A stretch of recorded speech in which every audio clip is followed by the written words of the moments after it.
ታዲያ ኑሮ ውድነትን በተመለከተም ስናይ ኑሮ ውድነት ራሳችንን የምንፈጥረው እንግራችሁ ራሳችንን የምንፈጥረው ለማይገባ ሁሉ ወይ ስለምናዋጣ ለማይገባ ሁሉ ማለት ወይ ስለምናዋጣ አሁን እኮ ለልጅ ልደት ምን ያህል እንዲያው ያወጣሉ እዚህ ከተማ ብዙ ያወጣሉ። አሁን የልጅ ልደት ማክበር ማን አመጣው? አያችሁ ልጅ ልደቴ ካልተከበረ ብሎ እስኪያለቅስ ድረስ የደረሰው አንተ አስለምደህ ነው እንጂ አሁን የልጅ ልደት ማለት ገና ልትድረው አይደል? በሰርጉ ቀን ነው የምታወጣው የነበረው ወጭ። አሁን ግን ሁሌ ትድራለህ በየአመቱ ሰርግ። ታዲያ እንዴት ኑሮ ውድነት አይመጣም እንዴ? እኮ ሰው እኮ ራሱ እኮ ነው ኑሮ ውድነትን የሚያመጣው። አንዳንድ ጊዜ የአህያ ማሰሪያ ይመስል ራሳችንን እንዲሁ አሳጥሮ የሚያስር ማሰሪያ እናስራለን። አህያን ረዘም አድርገው ነው የሚያስሩ። ለምን? ረዘም ብላ ሄዳ ሳር እንድትበላ በኋላ ትበጥሳለህ፣ ወይም ደግሞ እንደዚህ ትዞራለህ። ስትዞር እያጠረ ይሄዳል። ከዛ የምትበላው ሁሉ እየራቀ ኑሮ ውድነት ይሆንባታል ማለት ነው። ያ ሳሩ እየራቀ ይሄዳል። ራሷ ናት እኮ ገመዱን የጠመጠመች። አሁን ጥፋቱ ያሳሪዎቹ ነው ወይስ የአህያይቱ ነው? በጣም ጥሩ። እንግዲያስ ገመድ ነው ኑሮ ውድነትን። በጣም ረዘም ተደርጎ ነበር በሀገራችን የታሰር ነው ስንጠመጥም ለኑሮ ውድነት፣ ለመዝናኛ፣ ለመናፈሻ፣ ለተራ ነገር ለምኑ ስናወጣ ኑሮ ውድነት የሚባልኛ ላይ ተጫነ ማለት ነው። ሰው ሊያወጣ የሚገባው ግዴታው ምን ነበር? ይሄን ለይቶ አያውቅም። ለማያስፈልገው ሁሉ ያወጣል። ከዚያ በኋላ ለሚፈለገው ነገር ያጣል። ይሄ ኑሮ ውድነት ይባላል። ራሱ ነው ኑሮ ውድነትን የሚያመጣው ራሱ። በአግባቡ ለመኖር የሚያስፈልገው መሰረታዊ ነገር አለ። መሰረታዊ ላልሆነ ሁሉ ግን ተጨናንቆ እስኪያወጣ ድረስ ይደርሳል። አቅሙንም አይመዝንም። ያን አለመመዘኑ ደግሞ ኑሮ ውድነቱ ከፍ እያለ በራሱ ላይ ይመጣል ማለት ነው። ስለዚህ አቅማችንን እያወቅን መኖር ያስፈልጋል፣ ኑሮ ውድነትን በዛ መልክ። ስለዚህ ይሄን ኑሮ ውድነት የምንቀንሰው ደግሞ አንደኛ ራሳችን በማስተዋል መኖር ስንጀምር፣ በአቅማችን መኖር ስንጀምር። እንደ ጎረቤትህ ለመኖር ብቻ የምታስብ ከሆነ መጨነቅህ አይቀርም። በስጋዊ ነገር የበላይህን ማየት፣ በመንፈሳዊ ነገር የበታችህን ማየት ውርደት ነው። ሰምታችሁኛል? ይሄን ቃል አብራችሁ በሉሽ። በስጋዊ ነገር የበላይህን፣ በመንፈሳዊ ነገር የበታችህን ማየት መሞት ነው። ምን ማለት ነው? በስጋዊ ነገር የበላይን ማየት ማለት አንድ ሰው ቤት ክራይ ውስጥ ከሆነ የሚኖረው ቤት ያለውን በማየት ሲናደድ ይኖራል። የራሱ ቤት ያለው ተጨማሪ ቤት ያለውን እያየ ሲናደድ ይኖራል። መኪና የሌለው መኪና ያለውን ያያል። መኪና ያለው ሁለተኛ ያለውን ያያል። በዚህ ምክንያት ፍላጎቱ አልቆም ይልና ሲሰቃይ ይኖራል። አየ ሞት ነው ይሄ። የበላይህን ማየት አይደለም። ታዲያሳ በስጋዊ ነገር የበታችህን፣ በመንፈሳዊ ነገር የበላይህን ነው ማየት። ይሄ ሲሆን ነው ትክክለኛ የሚሆነው። በስጋዊ የበታችን ማለት ክራይ ቤት ላይ ከሆነ ያለው ለክራይ ቤት መክፈል አጥቅተው ተቸግረው በጣም አስጨናቂ ሁኔታ ላይ ያሉ በረንዳ የሚወድቁትን ሰዎች ማየት ነው የበታችን። ቤት ካለህ ደግሞ በክራይ ቤት ያሉትን ማየት ነው። አየህ፣ የበታችን ነው ማየት። የበላይህን ካየህማ በቅናት ነቅዘህ መሞትህ ነው። ዝም ብሎ ሁሌ ማለት ነው። በመንፈሳዊ ነገር ደግሞ የበታች ሳይሆን የበላይን ማየት ምን ማለት ነው? ማለት አንዳንዱ ሰው ራሱ ዝም ብሎ የሆነ ጻድቅ እንደሆነ እንዲሰማው ሲፈልግ እኔ ቤተክርስቲያን እሄዳለሁ እነገሌ አይሄዱም ሚልና የማይሄዱት ጋር ነው ራሱን የሚያነጻጽረው። እኔ እቆርባለሁ አይቆርቡም ሚልና የበታቾቼ አሉኝ ብሎ ያስባል።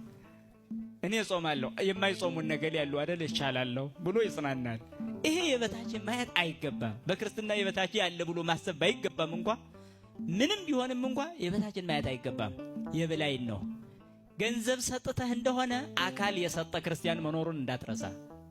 የወንጌልን ሕግ ለመፈጸም አየህ፣ የወንጌል ሕግ ለመፈጸም ጥቂት ገንዘብ ሰጥተህ ከሆነ ሙሉ ገንዘባቸውን የሰጡ መኖራቸውን እንዳትረሳ።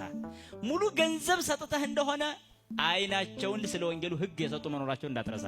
እግራቸውን፣ እጃቸውን ስለ ወንጌል ሕግ የፈጸሙ የቆረጡ ሁሉ መኖራቸውን፣ ሙሉ አካላቸውን ወደ እሳት የጣሉ መኖራቸውን እንዳትረሳ።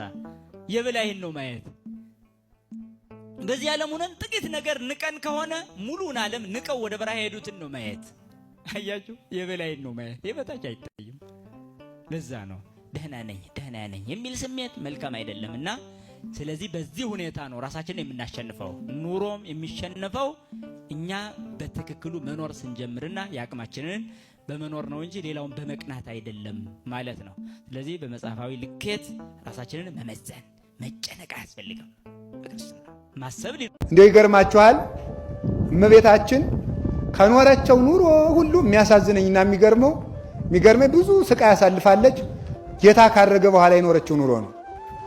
ጌታ ካረገ በኋላ በእያንዳንዷ የኢየሩሳሌም ቦታ እየሄደች ከዚህ ላይ ልጄ እንዲህ አድርጎ ነበር፣ እዚህ ላይ እንዲህ አድርጎ ነበር እያለች ታለቅስ ነበር ይላል።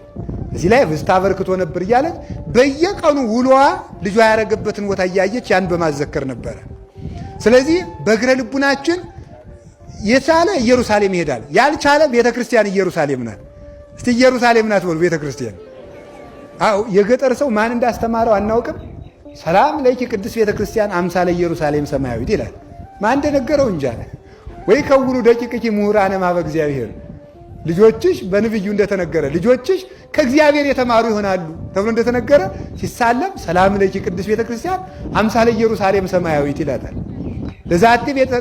ለዛቲ ቤተክርስቲያን ይላል። ተመልከቱ ምን ይላል? አራያ ስርዓተ መላእክት አራያ ዘበሰማያት። ለዚች ቤተክርስቲያን የሰማይ መላእክት ስርዓት አላት። ቤተክርስቲያን እሰት ትመሰል በጽርሐ አርያም ዘላይሉ። ቤተክርስቲያን በላይኛው ሰማይ በጽርሐ አርያም ትመሰላለች። ወቅድስት ድንግል በሰረገላ እሳት። እመቤታችን ደግሞ ኪሩቤል በሚሸከሙት ዙፋን ትመሰላለች እንዳለ ሊቁ አባ ጊዮርጊስ ዘጋስጫ በሰዓታቱ። ይቺ ቤተክርስቲያን ኢየሩሳሌም ስለሆነች ክርስቶስን ወደ ቤተክርስቲያን የሚመጣ ሰው እንደ ማቴዎስ፣ እንደ ጴጥሮስ፣ እንደ ዮሐንስ በእግር ክርስቶስን እየተከተለ ያንን ነው ማሰብ። ቤተክርስቲያን ስንመጣ ክርስቶስ ፊት ለፊት እኛ እየተከተልን እንደሆነ ኑ ተከተሉኝ ቀጥሶ ለሳ በግብር እንደ ትሕትናው ትሑት፣ እንደ ጾሙ ጾም፣ እንደ ሰጊዱ ሰጊድ፣ እንደ ትርምቱ ትርምት፣ እንደ ፍጹምነቱ ፍጹምነት፣ እንደ ንጽህናው ንጽህና፣ እንደ ጸሎቱ ጸሎት፣ እንደ ቅድስናው ቅድስና፣ እንደ ቁርባኑ ቁርባን፣ እንደ ጥምቀቱ ጥምቀት አድርጎ በግብር የሚከተለው በተግባር በዚህ በግር ወደ ቤተ ክርስቲያን በግብር በስነ ምግባር የተከተለው ኋላ በክብር ተከትሎት መንግሥተ ሰማያት ይገባል። ይህ ነው ፍጻሜው ማለት ነው። ስለዚህ እግር ያጠበ የእኛን እግረ ልቡን አለማጠብ ነው። ሰኮና ነፍሳችን ያሰናከለውን ሰይጣን እንዲህ ተብሎ ነበር አይደለም? አይ እባብ ዋስተጻርር ማእከለ ዘራ ወዘርእኪ፣ እባብ ሆይ በአንቺ ልጆችና በሔዋን ልጆች መካከል ጠላትነትን አድርጋለሁ። አንቺ ሰኮናቸውን ንከሽ፣ እሙንቱ ይቀቡ ሰኮናኪ፣ እነሱ ደግሞ ሰኮን ምንድን ነው? አንቺ ሰኮናቸውን ንከሽ፣ እነሱ ራስሽን ይቀጥቅጡሽ ብሎ እባብን ረግሞ ነበረ። ለጊዜው ሔዋን ናት ዘሯ የተባልን እኛ ነን። እባብ ያገኘ ሰው ሁሉ የእባብን ራስ የማይቀጠቅጥ የለም። እባብም ካገኘችን ሰኮናችን ትለናለን። ይሄ የድሮ እርግማናችን። ፍጻሜው ግን ሴቲቱ እመቤታችን፣ የሴቲቱ ዘር ክርስቶስ፣ የእባብ ራስ የተባለ ዲያብሎስ ያጋንንት ራሳቸው፣ ሰኮና የተባለ ደግሞ የክርስቶስን እግር ማስቸንከሩ ነው። ያ ነው ንደፍ እባቡ ይንደፍ የሴቲቱን ዘር ይነድፋል የተባለ የእመቤታችን ልጅ ክርስቶስን በችንካር ማስቸንከሩ እባብ መንደፉ የተባለ ነው። በዚያ እሱ ሲቸነከር የእኛን ሰኮና እምዳይጽ ተመልከቱ። ወሰዋቂነ እምዳይጽ ዝንቱ መስቀል መንበረ ነበልባል ዘኪሩቤል ቢጽ አምሳለ ስምኪ ማርያም ርቧ ሆያት ወገጽ ብሎ ይህ መስቀል ከዚያ ምንድነው? ወሰዋቂነ እምዳይጽ ከመሰነካከል እግራችንን የሚያቀናልን የመስቀሉ ደም ነው። አዋሃዘ ደመ ተመልከው ወማየ በኢየሩሳሌም ወግብፅ። በዙፋን ላይ ከወጣ ንጉሥ ይልቅ በእውነት ሚስት ያገኘ መልካም ሴትን ያገኘ ወንድ የሚደሰተው ደስታ አይበልጥም እንዴ? የሚደሰተው በሀገር ላይ ከተሾመ ሰው ይልቅ በሴት ላይ የተሾመ ወንድ ከምንም በላይ ደስተኛ ነው። ከምንም በላይ ደስተኛ ነው። አጻይሃ ለኢትዮጵያ ለማለት አጼ እንላለን በቀደመው ዘመን። ምክንያቱም የሀገሪቱ እጮኛ ለማለት ነው እንደዛ የምንለውና ለሀገሪቱ ከታጨው ከንጉሱ ይልቅ ለክርስቶስ የታጨችው ቤተክርስቲያን በዚያ ቀን ተድላ ደስታዋ ልክትና መጠን የለውም። በእውነቱ ደስ ይላል። ሙሽራው መጣ ውጡ ተቀበሉ ሲባል የተኛው ሁሉ ነው የነቃው አይደል? እንደምታስታውሱት እና ሁሉም ይጠብቀው የነበረውን ይዞት የነበረውን ያስቀምጠውን የደበቀውን በማሰሮ ያለውን ዘይቱን እያቀጣጠለ መብራቱን እያበራ ወጣ አይደለም ይለው። የራሳቸውን መብራት እያበሩ ነው የወጡት። ሁሉም ጻድቃን ሁሉ ከመቃብር ወጥተው የሚደሰቱበት እውነት ለመናገር እነዚህ እያዘን የቀበርናችሁ ዛሬ ወደ መቃብር የሸኘናችሁ ቅዱሳን እነዚህ ዛሬ መታሰቢያቸው የምናደርግላቸው ቅዱሳን፣ እነዚህ ዛሬ ጽላት የቀረጽንላቸው ቅዱሳን፣ እነዚያ ሁሉ ተሰብስበው ከመቃብር ወጥተው ነቅተው ክርስቶስን የሚቀበሉበት ያ ቀን ትልቁ የሰርግ ቀን ማለት ነው። የደስታ ቀን ስለሆነ እኮ ነው የሰርግ ቀን የምንለው እና የቤተ ክርስቲያን ተድላ ደስታዋ የሚፈጸምበት ቀን ነው ዛሬ። በዛቴ ዕለት ተፈጸመ ፍስሐ ለቤተ ክርስቲያን አለ ሊቁ በሃይማኖተ አበው። የቤተ ክርስቲያን ደስታ ፍጹም የሚሆንበት ቀን ነው። ቤተ ክርስቲያን በጥፊ የተመታች፣ በጅራፍ የተገረፈች፣ በሰይፍ የተመታች፣ በእስራት በወህኒ የተሰቃየች፣ ደሟን ያፈሰሰች፣ አጥንቷን የከሰከሰች፣ በሐዘን የኖረች ይቺ ቤተ ክርስቲያን ይችን ቀን ለማግኘት ነበር። ተመልከቱ፣ ይቺ ቀን ሁላችን የምንጠብቃት ቀን ናት። የሽልማት ቀን ናት። ወገኖች እየጠበቃችሁት ነው ክርስቶስን። ክርስቶስ ይመጣል፣ ዳግም እመጣለሁ ብሎ ነው አይሄደው እና በዚህ ቀን እንደሚመጣ ስለምናስብ ዛሬ ያለብንን መከራ ሁሉ እንደምንም ነገር የምንቆጥረው እኮ እንደሚመጣ እርግጠኞች ስለሆነ ሲመጣ የሚከፍለን ዋጋ በጣም ትልቅ እንደሆነ እናምናለና።